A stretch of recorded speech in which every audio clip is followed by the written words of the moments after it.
Down Team Impulse 2-0 start.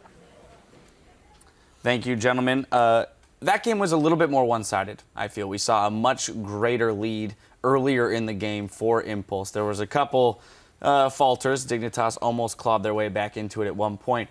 But I feel some of those, that early lead came from some of the adjustments we saw Tip make in Champion Select. Yeah, I love the Leona, the aggressive support paired with the Elise. I said, if you're going to pick the Elise, like I didn't want to see it again, but if I was going to see it again, I'd want to see it with that aggressive support. So I like that adaptation. But the thing I really liked about TIP's play was it was a slower game, or not a slower game, but it was still a slow game for TIP's style, but they recognized that the wave clear of Dignitas' comp is pretty much non-existent. The Kassadin pretty much takes that out of the question. So every time they actually took an inhibitor and pushed the base, it was because they had gotten the Baron and they set up for it. Because they recognized it's just a skirmish comp on Dig's side. TIP has Protect the Cog. Go ahead and play around these objectives and then exploit the no wave clear. Going into this next game, I got quite a few concerns about Dignitas. First off, the blind Kassadin. This is not a champion that you blind pick ever. This is a counter pick champion. I guess they were thinking Gate would just pick Azir or Victor, but, you know, pick Lulu. He gets shoved in all day. He will lose the tower first, has a lot of pressure, and then Kassadin jumps into a fight. Polymorph, he's already out of the game. So, did not like that pick at all. Another concern was, you know, they first, the Gnar into Shen. This is a matchup that Gnar has to win. Right, and you're seeing Dignitas on your screen here as you raise some of the concerns for them. Down now, 0-2, they're looking for that reverse sweep. What do you do when you have, because you have to win this one, right? Essentially, in your heads, this is a one-game series now. It's Dignitas, you have to win this next game. You got to win 3 in a row now. And it's clear that the Gnar versus Shen, this is a matchup where Gnar builds Black Cleaver and then just bullies Shen, takes the tower first, takes the second tower, and just pressures Shen heavily, punishes him for using the teleports in the bot lane. That did not happen. Not at all. They took the first tower down, but that's because of a Kassadin roam. Like, there was no pressure from the Gnar into Shen. He should be having a CS lead. They cannot play against Shen. They're making these plays in the bottom lane when they know there's teleport, there's Shen ultimate, and they're just completely disregarding it. You need to ban it because otherwise you're going to lose the next Drop game. the Maokai ban, put the Shen right in that spot. But here's the scary thing, is this is not a normal TIP. They're warding a little bit more than they were in the regular season. They're playing around Apollo constantly. So even if you ban out this strategy, they can still go back to what they were doing before.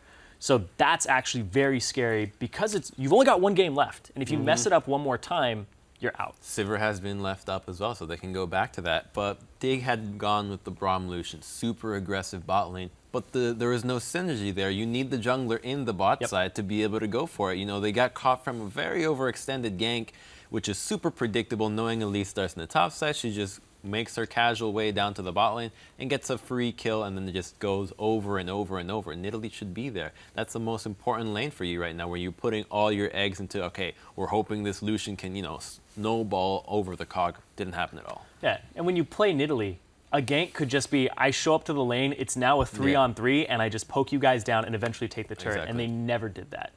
Yeah, there's an interesting thing here where, as you mentioned, Tip is assuming a different playstyle than what is expected. Going into this week, you would have been like, oh, okay, well, they're going to try and get rushed on a super, a super carry. Apollo will play Sivir, most likely, if it's up, and they've completely departed from that. And it seems to be throwing Dignitas for a little bit of a loop here, that they haven't really established what is going to be the winning strategy against this team that is all of a sudden playing a little bit more standard. And it's not just something that's actually going to throw Dignitas off. If TIP make it further, they are actually showing that they flex more strategies. So Dignitas have to go, all right, let's go back to our strategy here. It's do or die. We have to run what we know how to run. You were talking about running a Hecarim top on the caster desk, I believe, and going to a strategy where Gamsu can carry, shut down the Shen, ban it, get him out of that lane, and get him affecting the map. You got to remember, though, that Tip has been picking the Cog and Shen pretty early. Those two are flex picks all over. You can have the Kog'Maw in the mid lane, the Shen as a support, so they can just completely change it around. And one pick that has been not played at all has been the Olaf. Like, everybody's been practicing Olaf. Everyone's going crazy for the Olaf top. Hasn't been played. Not sure why. It does well versus Shen, does well versus Maokai, does well versus Gnar, good versus Elise, Leona, and all this kind of stuff. And if we need Gamsu to carry, I'd like to see him go to that pick. Yeah, Kobe also mentioned up there on the desk, although it was banned in this most recent game, the TF option for Dignitas. If you are looking at, the effectiveness of the Shen, which is that he can TP twice, essentially, to a lane, and how Impact is able to out-pressure Gamsu in that arena. If you can find another global, if you can get Shifter onto that other global, let him affect the other lanes, that might be, you know, an area of attack. So given that we go back to blue for Tip and Dignitas on red, Tip didn't ban the TF in the first game. That might be available to them this time around. I think that for Dig to win this third game, they really need to just look for the first game and what happened in this one. The second game, they misplayed the lanes. They didn't account for rush, just flat out lose lane, have poor picks, and then you can't really come back if you have no wave clear to stall the game out. So the first game, they did a much different thing. You know, you go for more late game scaling, you got a lot of team fighting potential, and you have really good pick potential with the Echo Stun, with the Alistar as well. So why not go back to that? Like, you're gonna have to do it and just go for a lane swap again. I think the lane swap was really a good thing for them, because what happens is when you create the lane swap scenario, you create usually 2 long lanes, and then everybody can shop and has an influx of wards from the gold, which allows for a lot more safe play. So if you have lane bullies after the lane swap is over, then it becomes very predictable where the junglers are going to go, and you can just maneuver your way around without really worrying about rush ganking your lane. Dignitas has a lot to consider going into Game 3 here. Team Impulse are just 1 game away from closing out the series and securing their spot in the semifinals. We'll be right back with Game 3 in just a few minutes.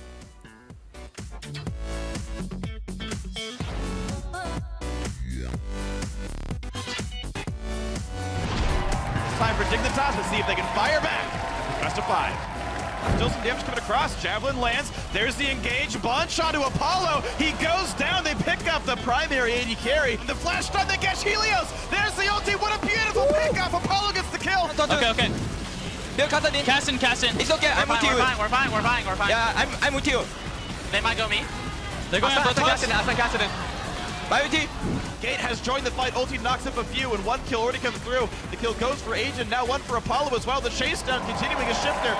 They are 1 game away from the semifinals.